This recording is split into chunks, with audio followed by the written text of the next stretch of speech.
What I've got for you today is a high-level match of StarCraft 2. This particular game is a Terran versus Protoss and a certified banger. Well, at the very least, if I have to believe Alex007, so we'll find out together exactly what ended up going down right here on Moondance.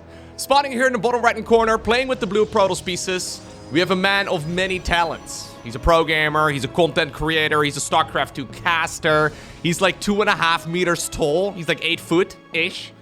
He's the captain of the fleet, of course. He's the cowboy. He's Dutch, right? So he's from the greatest country in the world. I mean, I could go on. But that can only mean that we are looking at Harstem's main nexus. His opponent in the opposite corner. I don't know if I can give this man as epic an introduction, but playing here with the Red Terran SCVs, we have a man who... He's played under many nicknames, okay? For example, we had Cows Love Milk, Nesquik, MilkiCow, Milky Winky, Mil8892, MilkiCow, Skirmishes. But these days, he primarily plays under the nickname of MilkiCow. No capitalization, even though, you know, he's clearly a connoisseur of the nickname. Apparently, we are going with all lowercase MilkiCow. That does bother me a little bit. I feel like the nickname would look way better with just a capitalized M. A lot of programmers like capitalizing other letters in their names. Like, for example, you know, it would not be weird to... But no. Every once in a while, I get people emailing me who are like, "Dear Lowko." No, you can't do... No, stop it, okay? Anyways, maybe MilkiCow is very in touch with his nickname, but so am I. Don't just go capitalizing. Another favorite of mine, actually, is whenever I get a quote-unquote amazing sponsorship opportunity, and, like, it literally starts like this. So, the email literally is like, "Dear user." Definitely not a spam email that we send to a gajillion people all in one go.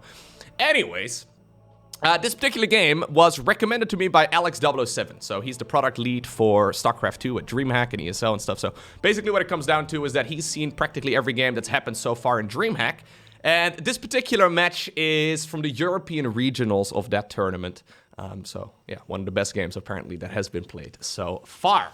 So excited to find out. I've casted a couple of his recommended games over the last couple of weeks, and I've noticed that in the majority of them, they kind of look like viewer-submitted games, but then at a very high level, right? Like, we have these weird strategies, these builds that don't really make a lot of sense, but yeah, they somehow, some way seem to work out quite well, which is pretty interesting. Anyways, neither of these two players really play crazy builds. Harstem, of course, a StarCraft 2 veteran. Generally speaking, will opt to play very normal, conventional styles. I mean, he definitely doesn't mind bringing the spice, but usually, yeah, he's well established as a pretty standard macro Protoss, right? It's kind of just the style that he prefers playing. MilkiCow may be a bit more of a wild card. So MilkiCow, as we're making this video, yeah, he's bringing a probe to the front. Take that, Probius. You were just a means to an end. Just a way to soak up some damage. May very well allow him, though, to get both of the Marines. That's kind of nice. Anyways, MilkiCow, as we're making this video, currently 19 years old. Which certainly means that he can get quite a bit better, whereas Harstem, I mean, he's practically a boomer. 28. I mean, well over the hill with... No, okay, that's maybe not entirely fair. But generally speaking, normally the younger players seem to be more keen to play crazy builds, it seems. There was an attempt right there, but it, it did not quite work out. Nice little bit of repair micro right there from MilkiCow as he keeps that Widow Mine alive for a little bit longer. Alright, it's gonna be Phoenixes. Now, I'm a big fan of the Phoenix openers. I think Phoenixes are awesome. Obviously, you can transition really nicely towards Colossi as well with this build. You can really keep the opponent occupied for a little while. Now, it's gonna be Phoenixes after an Oracle, so maybe this Oracle can get some work in, but it turns out no. MilkiCow says no, and if he says no, he means no. This Adept is gonna be able to shade away. So far, though, not the most successful start right here for the Dutch Protoss. Now, of course, Moondance is a map that is, generally speaking, relatively macro-focused, because we do have those pocket bases, so in the bottom right as well as in the top left, there's an essentially, free base that you can just go and get if you want to, right? You can micro and macro this pretty easily. You can even micro your macro if you're so inclined. Or macro your micro? Is that a thing? I guess you could macro your micro. Yeah, actually, you know what? That's possible. Maybe making more units. Not a bad call. But yeah, it is relatively easy to get a good economy going right here. Can you tell, by the way, I slept like 9 hours? I had like 2 cups of coffee, a cup of tea. Didn't have breakfast yet, but I slept a long time. Yeah, my energy levels are a little little higher today, I've noticed so far in this cast, than they are with most commentaries. But that's okay. That's okay. MilkiCow coming across the map right now, not opting to go for that pocket base just yet.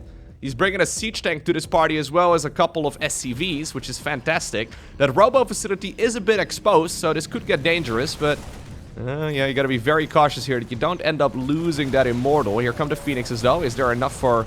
Ooh, that was not quite the cleanest micro right there from Harstem. Is there enough for him to pick all of this up? The problem is if he doesn't, that's why those SCVs are here. They're not just to repair some things, but they're actually here to create a... yeah, a couple of bunkers and maybe even a few missile turrets. It's very, very hard to break this now moving forward, especially if you end up losing that robo facility. I mean, there's a robo bay coming up, and, well, this is a nice catch. I like that a lot. One of the reinforcing siege tanks got found in the middle of the map, so at the very least, it's not going to be double tanks. That may very well be critical, though, because I don't really see exactly how Harstem would be able to break out of this if he would be going up against 2 siege tanks right now, right over in this position.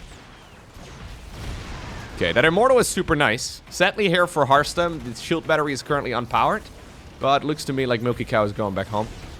Yeah, another unit gets grabbed in the middle of the map as well. Jimmy also wants to die.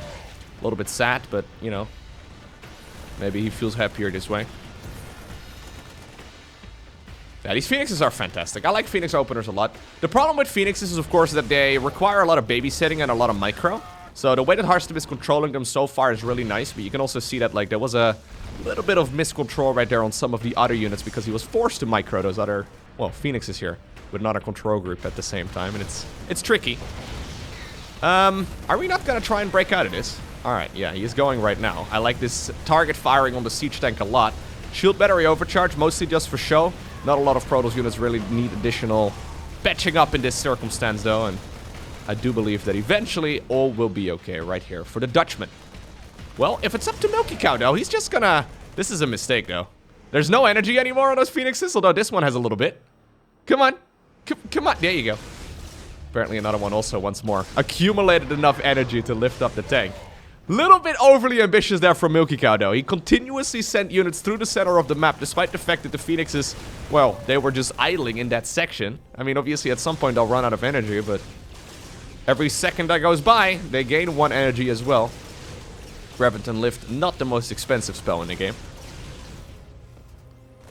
A commonly misunderstood mechanic, by the way. As a Zork player, I will let you know that oftentimes it does feel like you have infinite amounts of lifts. But these are actually flying wizards for the Protoss. They don't look like wizards. Like Gandalf, no, doesn't look like them at all, okay? They don't even have a staff. But turns out they can indeed use some of that mana of theirs to continuously cast spells, and Graviton Lift is one of the more powerful ones at this stage in the game.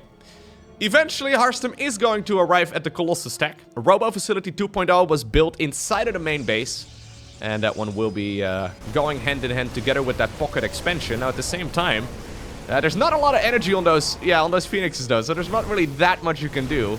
There's a bit of a pusher from Harstem that's working out decently well. I don't think you want to lose the Immortal. Nah, just making a little bit of a trip towards the other side of the map. Fair enough. The only problem with the pocket bases is that they have only 1 gas geyser and only 6 mineral fields, down from the conventional 8. Makes it a little bit annoying. But, yeah, if you're in a bit of a pickle, you can take that one relatively easily, with usually minimum amounts of trouble. I mean, already, of course, the double shield battery over here. If MilkiCow wants to get towards that base, he's going to have to go to the natural, and through the natural, most importantly. Although for the time being, it seems to me that our Protoss is just feeling very ambitious, going all the way up to 11 Phoenixes. Okay.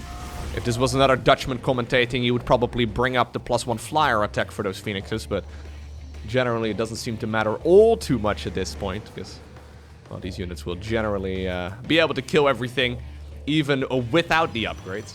So, no +1 flyer attacks here. Usually not a bad call, though. Hey, so far this game is, nothing too crazy yet, right? It's not quite at the Alex007 recommends to cast this game level yet, I don't think.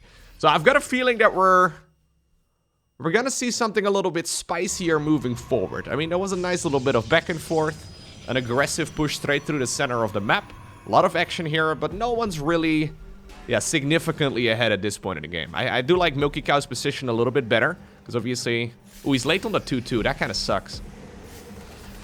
We see this a lot, even at the pro level. It really is a little bit sloppy. So in order to go for the 2-2 and the 3-3 research, you need to have an armory. Well, you also need to have an engine bay. But you need to have an armory. Ooh. You need to have an armory in order to start up the 2-2 and the 3-3 research. And if you don't, everything is going to be a little bit delayed. And this definitely does slow down the progression as this game goes on. Anyways, 3 Colossi are out on the battlefield. We've got a lot of Phoenixes still left over as well. And EMP also lands on those. So the Wizards will not be able to get too much done here for at least a little bit, other than maybe going after, well, some of the Medivacs. Okay, he's going to pick up and try to go into the main base. This is very ambitious. Phoenix is in the right place at the right time, but they did stop flying for just a moment. A little bit of miscontrol right here from the Dutchman. Could have gotten a little bit more value out of this. Now suddenly there's a massive ball of Terran units inside of the main base. You should be able to push this all back, but definitely not the cleanest situation.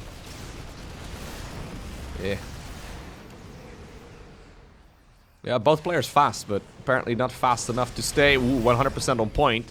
One of the Disruptor Purification Novas coming from left field right there. Well, on the right side. Right field, actually. But anyways, he's coming in from the side. Trying to get a lot of damage done. Massive detonation there. Zealots get on top of the tanks as well. This is a much better engagement right now for Harstem. And especially with a couple of those reinforcements also just wandering up the ramp and getting absolutely massacred. I've got a feeling that Harstem is feeling pretty good about this situation right now. Alright. Yeah, that's the strength of that splash damage, right? So, you know what's even better than just 2 sources of splash damage? 3 sources of splash damage. High Templar are coming up, although, yeah, Archons also do splash damage, you know, even if he does not go for the Psionic Storm. He doesn't have that research done just yet, but even if he doesn't go for that, he should still be a-okay when it comes to, yeah, it's gotta be an Archon. When it comes to pushing back these Terran units here for the time being. Okay, so +2/+2. A little bit later than we ideally wanted, but honestly, the upgrades here for Harstem also not amazing. I believe I saw a second forge. Yeah, oh, okay, so the second forge is over here all the way in the bottom right. Gotta make sure you continuously keep those going. There's a reason why most of the time the pro players put those structures together, just because it's, well, visually a little bit easier to keep track of 2 structures like that. Anyways, here we go once again. We're going bowling. And Disruptors don't care about upgrades, right? Like, Disruptors just deal a ton of damage. Doesn't matter. They have +2, +3. Also, you know, spellcasters, somehow. Although these spellcasters are only cooldown based. They're a little bit different, okay? They don't even need a want. They don't even need to say any magic words. Okay. One thing that MilkiCow has got going for him right now is that base here on the left side of the map. He is saving the pocket expansion for a rainy day. Sometimes we actually see players forgetting about that base altogether, which is kind of funny. I really do feel like this command center should be over there. But anyways, sometimes it's easy to get really carried away, continuously moving out into the map and gobbling up as much real estate as possible, but it's quite important to actually not forget about the pocket base, because oftentimes that's the easiest one to acquire, and yet also the one that we see forgotten most often. Okay, nice little hit right there, though, from MilkiCow, grabbing one of the Archons. Second Archon running very low, but Disruptors are trying to push this army back here for now. +1 flyer attacks is going to finish up for the 3 Vikings that we have right now. Obviously will come in handy as well if you do go for that Liberator transition in just a bit. Usually you need a good amount of eco for that, but we're getting to that point right now actually, where Liberators are certainly a viable change. Nice little bit of a run by right here from Harstem, although he is going to be forced to bring those Zealots back home. I feel like I've seen a lot of wandering siege tanks on this map so far. Not really necessary, but Dark Templar coming up. +3 has started up, but no +3 infantry weapons. That is unfortunate. If you're gonna be forced to choose... Okay, now he spots it. If you're forced to choose between one of the two, the attack upgrade is always, always, always better with Terran Bio. Anyways. Ooh. Disruptors hanging out by themselves. Units do split off against them. Now we've got MilkiCow splitting up some of his army as well. Okay, there's that fusion core coming up. I was gonna say fleet beacon, but... Looks like we had a nice little detonation over there. Anyways, it's the Terran fleet beacon right over here. You need this one for the Liberator ranged upgrade, the advanced ballistics. Basically gives you some additional range for the Liberators. And very nice, the anti-ground mode. Makes it difficult for Protoss to get much done. And considering Protoss here is going incredibly Disruptor heavy, I mean, look at this. There's 4 Immortals, 3 Colossi. There's 7 Disruptors right now, 8, and the 9th one is on the production tab. There's one thing that all the Robo units have in common, and that is that they do not have anti-air. They cannot shoot up. Hello? SCVs? Okay, now we're fine. They cannot shoot up. So I think a Liberator transition, certainly an excellent choice. It's expensive, but as soon as MilkiCow will now lose some units, he's going to have the resources available as well to spend his money over there. Did he already go for additional? Yeah, he did already go for a second starport. Not a bad call whatsoever. He's attempting a lot of those Bjorn-esque flybys, but so far not really getting a lot of value out of them, to be honest. Yeah, I'm liking this position here for Harstem more and more. There's a large army here from Terran moving out towards the right side of the map, but look at the Disruptor clump. My god. You're now going to be able to just continuously ball, man. I mean, you could activate them all in one go, but as long as you're activating only a couple at a time, you should have Purification Novas available pretty much at any moment. That's the one advantage, I suppose. But yeah, now the Liberators are coming up. Blink Stalker, of course, pretty good. There's 17 of those, so I think we're going to be A-okay. Oh, yeah, just Disruptors is also dangerous, though. Oh, okay, well, it worked out that time. Small group of Marine Marauder, but that's because the majority of those units have died. Not entirely sure if that was really worthwhile, to be honest. Disruptors aren't that expensive. They suck to play against, though. Yeah. It's adding on more and more ghosts right now, moving forward as well.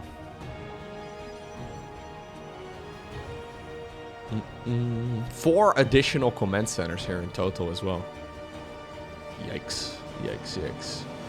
It is about time, though, that we see Harstem making his transition towards late-game units as well. This is a strong mid-game army. But against Liberators, you're going to need something a little bit more reliable than Stalkers, ideally. So now the Advanced Ballistics upgrade is done. I think a Protoss Fusion Core would be nice. A Fleet Beacon would be a good addition right now. Maybe a couple additional Stargates so you can start threatening your opponent as well with Tempest. And maybe even Carriers later on. +3 Flyers is starting up here for MilkiCow. Who, by the way, did not go for his pocket base so far. He's got command centers all over the map, but none of them are located at the free-to-mine resources here in the top left. Okay. So Harstem is, yeah, moving around the map a lot more aggressively right now. He wants to see if he can potentially push with this army. The problem is, every time he moves out, MilkiCow splits off part of his force to go after one of those bases. And yeah, Disruptors are nice. They can deal a lot of damage, but these small groups of Terran units have already done quite a bit of damage. Now MilkiCow is going to go into the main base. I love it. Recall was used, and what this is achieving, though, is it's buying a lot of time here for MilkiCow. He loses a bunch of stuff, and so far, yeah, the resources lost are not quite that great here for Terran, but he's had that economical advantage for basically the entire game. Liberator count is growing. Yep, we're gonna go up to 5 here. Still no Fleet Beacon. Nope. We're getting additional Robo Bay upgrades. I mean, it's not like Harstem can't afford it.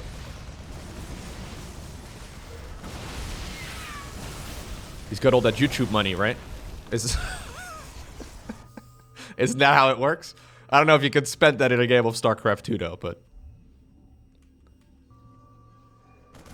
Small group of units, once again, coming through the site. A lot of SCVs have just gone down. In total, though. Why did those SCVs go down? Sorry, I'm going to back off here for just a moment. Oh, okay. Sorry. Apparently, there was a little bit of Dark Templar shenanigans. Alright, this is right before these units came in, and these Dark Templar are super annoying.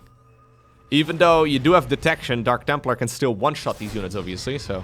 This guy sacrificing his life for the Protoss. This is at the same time as that small little hit squad over here gets bowled at. There you go. Nice flip right there for the Marines, but sadly for them, they are dead.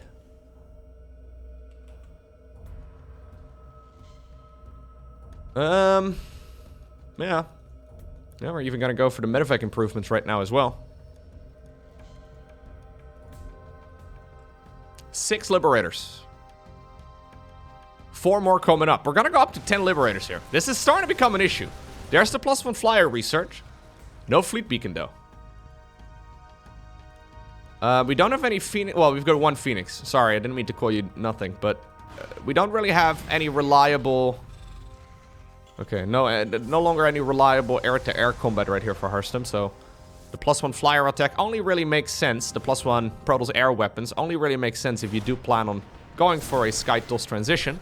But the only reason why you would want to go for a Skytools transition is if you want to go for carriers or Tempest. So definitely a little slow there.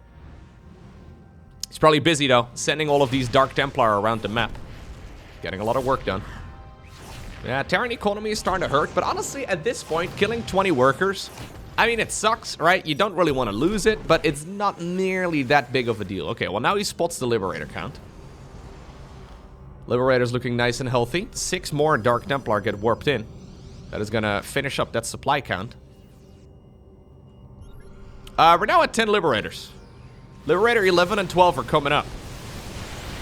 I'm not sure what the plan is right here for Harstem when it comes to killing those Libs. Oh my god, he's getting absolutely demolished here. Okay, now he's being chased as well by those liberation zones. That is pretty majestic to look at. Those liberation zones getting so much value in. They siege up pretty quickly as well, and they're not slow. Here's once again, though. Okay, one of the disruptors coming in from the side, but that is that Nexus gone. Now, finally, is when we see the fleet beacon and an additional Stargate coming up, but that is super duper late. One thing the Liberators can also do really nicely is if you siege them up over here, or over there, sure. What exactly are you going to do right now as Protoss? Yeah. Harstem decided to sit at home for a little bit longer. I wonder if he should have gone in for the counterattack a little bit sooner than this, because there's really no way that he can properly engage. That's the problem with the Liberators. You can't really properly engage them. At this point, though, MilkiCow has figured out that indeed there is really nothing for him to keep those Liberators on the other side of the map for. Now there's a full-on counterattack happening, so he actually decides to send them back, leaving behind his Marine Marauder Ghost Medevac army. Massive disruptor hits, though, all of the time here. Liberators at this point are back home. There's still quite a few Stalkers available, but shaky amount. Marines and Marauders just going down the ramp right now, sniping down whatever they can. Another disruptor is about to pop out of that, well, robo facility, but it also goes down. Oh. Zeratul right there got spotted, but he blinked away just barely in time. Double planetary here as well by MilkiCow, actually. I really like that. So we're going up to 19 Liberators. I think we found the reason as to why this game was recommended to me. 19 Liberators in a pro game? But you know what? At this point, there's nothing for Protoss to deal with the Liberators. Maybe Harstem thought he'd already started up the fleet beacon together with the +1 flyer attacks. Because that's really the only thing that makes sense. He's got 1 million a million minerals in the bank right now, but no gas. So last time I checked, Zealots are not that great when it comes to fighting those Liberators. MilkiCow coming in from the side right now as well. Going 20 plus? Yep. 20 plus Liberators right now in this game in total at this point. And that is a lot. That is a lot of Liberators. It doesn't leave a lot of supply for any other units. But again, there's nothing really that is bad against those Libs. You certainly can't target fire down any static defense with it. But there it is. It is MilkiCow who obtains the victory over the Cowboy.